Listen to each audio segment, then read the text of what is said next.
You know I am recording this. So let's say I'm working on InDesign and I want to put some images in my file. Of course I'm going to unlock my template layer and make sure this layer is set to display performance high quality. I want to make sure I can see my template real well. Now I'm going to lock that layer back up. Notice how my template layer is on top. Okay, that's because, make sure I've got the right cut file here. That's the cut file. My cut file's on top, also you could call it a template. That way my design, I can work on it underneath it and I can still see where things are aligning.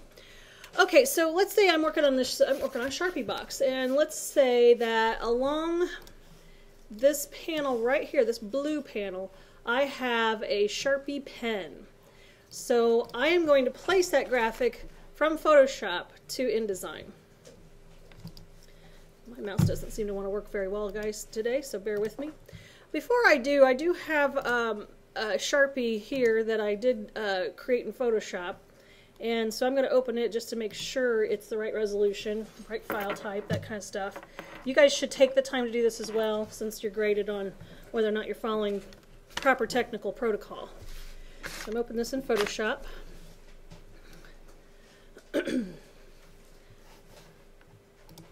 Try that again. It seems to be pretty slow. Hasn't had its morning coffee yet, evidently. Okay, there we go. So there's my Sharpie image. It looks a little interpolated. You can see the haloing around the Sharpie. This means that I didn't start out with a super high quality image.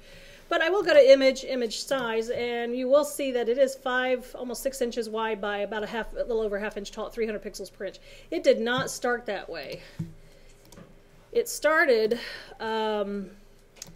as something unlike that. It started the thing I pulled from the internet, pretty pixelated, meaning pretty low resolution. You know, garbage in, garbage out. This is as good as I could find one. So that's why mine looks so interpolated. It's a little smoother, but it still looks interpolated. So the first thing I did here is I cropped the image because I don't need all that extra background. And then I went into image size, and here I unchecked resampled and I typed in 300 pixels per inch. This tells me I can only use it 3 inches wide by a little under a half inch. I need it longer than that because the panel on my Sharpie box is almost 5 inches tall. That panel I wanted to put on, it's 5.5 inches actually. So I'm hitting OK, but then I did that trick where I went to the actions. I've done this before in class. I created a new action. I called it increase 110%. So I've shown this a few times. I hit I could also put a keyboard function to it, but I'm just going to hit record. And now I'm going to go to image size. I'm going to check on resample, so only width and height are linked. In the inches area, I go to percentage and I type in 110%. I hit OK. This is increasing this 110%. I hit OK. I do that once. I stop recording by hitting the X, and then I play this over and over again a few times until I get the right size. So right now, let me go back to inches. This is still too small, so I'm going to play this a few more times. Go back to image size till I get roughly the size that I need. So he's a little bit bigger than what I needed. That's okay. Then I would save this. First I would go to mode and make sure it's CMYK. Don't forget that one. CMYK mode. And then I would save this as a TIFF. So I would say File, Save As, and I would save it as a TIFF. I already have it as a TIFF, so I'm going to just cancel this, but I would make sure that in the format I would do a TIFF, and then I would save it. Now, I'm not going to replace it, so I'm going to hit Cancel. Okay. Now let's go back to InDesign for just a minute, and I'm going to place that image. So in order to place the image, I would go to File and Place, which is Command D. On a PC, that's Control D. I go find this Sharpie image that I have in my folder. I keep everything really organized so I can find it really quick, so I can work really fast. Guys, when I want to get out of work quick and not have to be there and labor over it all day long, I put things where I exactly know where they're at, and I can pop them in there so quick it'll make your head spin. So now I'm going to place this image. I want to make sure nothing's selected, so I'm going to place it out here in the artboard. Now I can't see it, so I'll just move it down. Now if I were to rotate this image, I would hold down the Shift key and grab one of the corner nodes, and I'm rotating it. Now, the problem with this graphic is, one, this little swoosh guy doesn't need to be there, so I could just crop him out. And two, it's got a white background. Uh-oh, what should I do? Clipping path. Clipping path, not a clipping mask. Now, clipping path, I know, they're two different things, though. It's really confusing, because you guys have learned clipping mask when you're in Photoshop class, in electronic imaging and fundamentals of imaging. You learn that stuff, but I'm not sure they focus as much on clipping paths as they do on clipping masks. So clipping masks are slightly different. Now I'm going to go back out here. I'm going to open my file, which would be Sharpie TIFF. And now I have to do a clipping path. Oops, I just double-clicked and it's going to open in preview. I hate that. Don't you guys hate that? So I'm going to open it in Photoshop. There he is. Close my actions. And I forgot to tell it to crop earlier, so I'll tell it to crop now. Now this little guy here, he's got a white background, which does make it somewhat easy. However, he's got the shadow, which makes it not so easy. So I'm going to try to see if I can use either the magic wand or the quick selection tool to grab the background. So I'm going to try the quick selection tool first. Now there is really no anti-alias on this, so I'm just going to start grabbing stuff, and if you let off of it, that's fine. You just have to hold down the shift key to keep on grabbing more stuff. I'm going to grab that black stuff out here. Oops, I'm getting a little carried away there. Grabbed all that, and then I'm going to come in here. Oops, there we go. This is why I like dragging so far and then letting off and then dragging some more, because I don't want to undo the selection that I've already selected. So I'm going to go back through here and see if I can touch this a little bit more lightly. So it's grabbing the white, holding down the shift key again, carefully grabbing that. There we go, pretty good selection. Now I'm going to zoom in, and sometimes I use the magic wand tool, but in this case I'm using the quick select. It's working pretty well. I'm going to zoom in. I'm going to grab this area here, which I may need to change the size of my quick selection tool there, just so I can get into these little smaller spots. And I got one more place right there. Oh no, when I did that I grabbed the whole image, so I'm going to hit Command Z and make this a little bit smaller, maybe just a few pixels. So I'm just trying to be careful that it does not grab the actual Sharpie itself. So I've just selected everything but the Sharpie. So I'm going to now go to select and inverse. That's inverses it, so now the Sharpie is selected. And then the next steps are really important. I'm going to bring my paths panel up so we can see this a little bit better. So once this is selected, I'm going to go to the flyout menu on the paths, and I'm going to say, hey, make that selection a working path, which is make work path. It's really bad English. Make work path. Okay, thank you. And it's going to, tolerance is how tight you want this path to your selection. So I usually like it pretty tight to my selection, so I make the tolerance less than versus greater than. And now it's a working path. Now I need to save the path, and I'm just going to save it as path 1. And then the last thing that a lot of people forget is the third thing, which is clipping path. It will not be a clipping path without telling it it's a clipping path. And our flatness is 8. Everything I've read in the book says 8. There we go. And then I save this as a what? EPS, yeah. However, if I saved it as a TIFF, it still does hold the paths, but as far as industry standards go, they do usually want these as EPSs. So File, Save As, and I need to make that a Photoshop EPS. Why an EPS? Because we have a vector path on top of a raster object. Vectors should typically be saved as EPSs. Okay? So it's vector path on a raster graphic. Vector overrides the raster, so we save it as an EPS. I'm going to hit save. Oh, guess what? I already have one there. Okay, I'm going to cancel that. So I've already done my homework, folks. Now it's right here, Sharpie EPS. Hopefully I won't make a mistake by not saving that. Now I'm going to delete this one because he's no good. I'm going to replace him with the EPS. So this would go, we go to File and Place. Again, anytime you want to image, it's File and Place. I'm going to find my Sharpie EPS. I hit Open. I will click outside the image area. Oh, this one I did make the little marker on the end. I left it. Oops, what just happened? Oh no, my Sharpie is gone. Let me do that again. Oh no, it's gone again. What's happening here? I want to move him down here and rotate him. Why is he disappearing? Not layers, nope. There's this. No, there's this real nasty thing they put in the newer versions of InDesign. It's this little content grabber right here, that circle. I want to move the actual box, but if I click anywhere near that circle, it moves, or even inside here sometimes, it'll move the whole pen. But you'll notice that the bounding box is still here. The scan is here, the bounding box is there. Oops. What I can't stand about InDesign is that content grabber, so I will actually go to View, and I will go to Extras, and I will say, hide content grabber, he gives me nothing but a headache. I don't know why they think that's a good use of, I don't know why they added it. It aggravates more people than it solves any problems. So if you keep trying to move your graphic and it doesn't move the bounding box and the scan at the same time, perhaps go to View, Extras, and hide the content grabber. Now when I float my cursor over there, it's not there, okay? And if I am to move this, hopefully it will act right and it won't, oh, it's still doing it. Let's try that again. There we go. Maybe deselect it, grab it with the black arrow tool, which is the selection tool, and move it.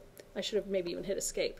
Now I can rotate it and put him in position and crop out that extra little bit of marker stuff that I have there. And now I have an image that's placed on top of a regular old color block. Technically that should be red because Sharpie uses red for theirs, so that technically should be red. So that's how we place graphics. I don't place it in the red box. I have it separate from the red box. That way if I have to deal with the red box, I can deal with him by himself, and then I can also manage this as a separate item. So I don't normally place things inside colored boxes. I have colored boxes separate from my objects. It's just good practice. As you continue to work in software, you'll start to understand why that becomes good practice.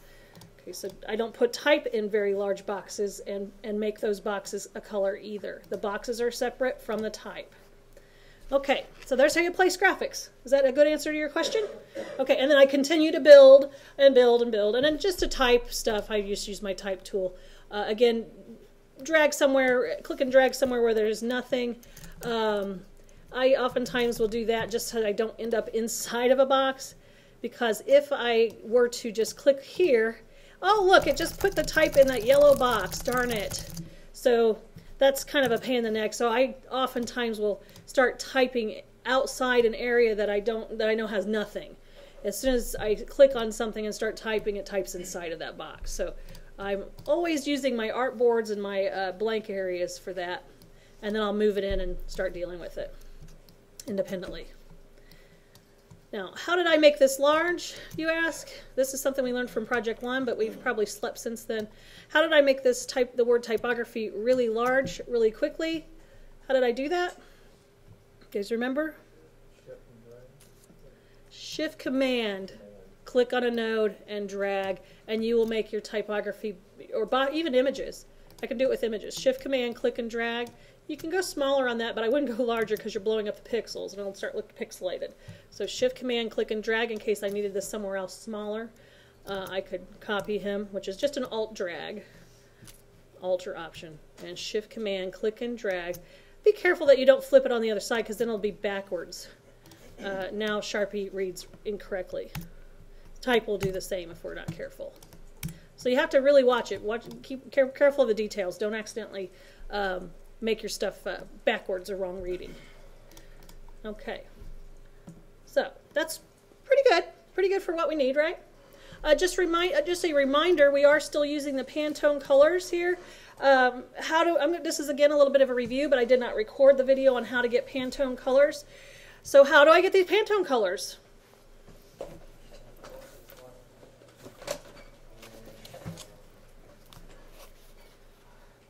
So Alex is saying, go into swatches, and then Reese says go to the swatch library. I don't know where it is. I don't see a swatch library here.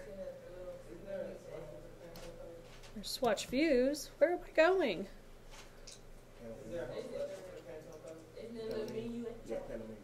Right here, guys. This little flyout. There we go. New color swatch. Now, Illustrator's a little different. It would be swatch library, go to books, color books. Yeah. Yeah. Illustrator is a little different than InDesign. This one is just fly out to the swatches menu, go to new color swatch, where it says color type you want to process, where it says color mode instead of CMYK. Even though these are made from CMYK, we want to use Pantone CMYK, probably uncoated for most of us. If you're using a coated stock, choose CMYK coated. They're the same formula, it won't mess anything up. And then we use our Pantone Plus Series CMYK uncoated color picker book, which I have in my hand, you can't see on the video, and we choose our colors this way.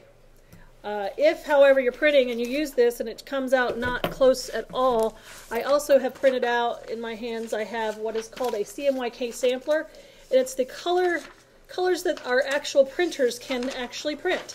So if you're looking for a really, really bright poppin' orange, the brightest poppin' orange you're going to get is on this page right here. If you want anything brighter, it doesn't exist on that printer. So this is a really useful guide.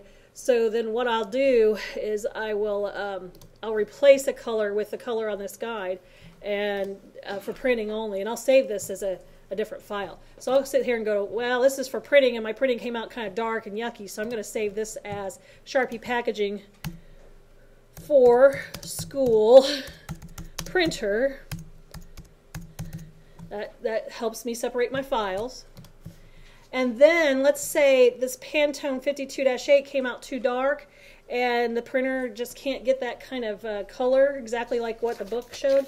So I do want a nice red, and the best red in here that this printer can print according to the printer color sampler, which I have in my hand, the best red it has is magenta 100 and yellow 100. So I'm going to replace this color, which I've used a lot of places, this Pantone 52-8. I'm going to replace it with this color on this sheet here for printing only. Now you don't have to do this. If you print and it prints out nicely, you don't have to do this. But if you print out and you're like really sad about your colors, then go with this sampler. Now I would create a new color. I don't have anything selected. Make sure no boxes are selected, nothing selected. So I'm going to create a new color swatch. And in this case, I'm actually going to use CMYK process, and I'm going to type in the numbers. So it'd be 0 for cyan, 100 for magenta, 100 for yellow, and 0 for black. So I hit add or OK. Either way, it'll add it to it.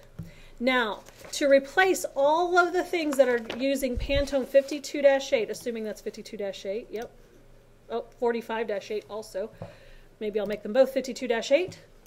So now what I would do, let's say I had a bunch of things colored 52-8. Instead of sitting there clicking on each of these elements and telling it to make it this new CMYK color for printing, what I'll do is I'll throw away 52-8. Let me pull swatches up so you can see them a little bit better. Nothing selected. I'm throwing away Pantone 52-8 in the swatches panel trash can. And it says, hey, you're removing the swatch. What do you want to replace it with? Well, not black. I want to replace it with C0, M100, Y100, and K0. I hit OK. I know you can't see this, but it did change it. It's just too close in value. You can't see it on the screen. Now Pantone 52-8 is gone, and anything that was colored 52-8 is now colored by magenta 100% and my yellow 100%. My custom mix color that I used the CMYK color sampler from the Xerox printer to specify. Now we've been using this a lot in our portfolio class. Their color is very, very important, and even though they may have used Pantone books, they are actually using this in portfolio to make sure every color is dead on what they want when they print it out. So this thing is worth its weight in gold if this is the end printer that you have, and you do have a little bit of control. Okay?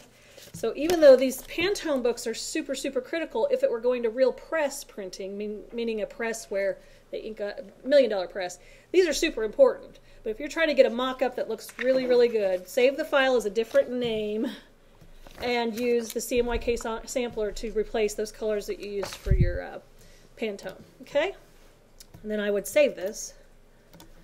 And then when I print, it should be pretty true to what it has in here. Okay? So that's a little secret.